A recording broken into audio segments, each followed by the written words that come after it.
Hello everyone, আজকে আমি যে রিডিংটা নিয়ে এসেছি সেটা হচ্ছে প্রেজেন্ট অ্যান্ড ফিউচার প্রেডিকশন। তোমাদের প্রেজেন্ট আর ফিউচারের প্রেডিকশন নিয়ে আজকে রিডিংটা। চলো তাহলে দেখা যাক। প্রেজেন্টে দেখা যাচ্ছে তোমরা টেনশনের মধ্যে আছো, অ্যাংজাইটি, ফিয়ার বা নেগেটিভ থটস এইগুলো দেখা যাচ্ছে।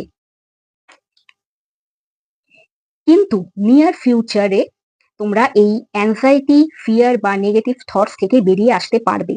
তোমরা নিজেরাই বুঝতে পারবে যে বেশি টেনশন করে কোনো লাভ নেই, বা এমনও হতে পারে তুমি আগে যে জিনিসগুলোকে নিয়ে খুব বেশি টেনশন করতে, এখন তুমি সেগুলোকে নিয়ে আর বেশি ভাববেই না।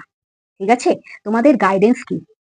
কোনো রকমের নেগেটিভ থটস মাইন্ডে আসতে দিও না। Always think positive.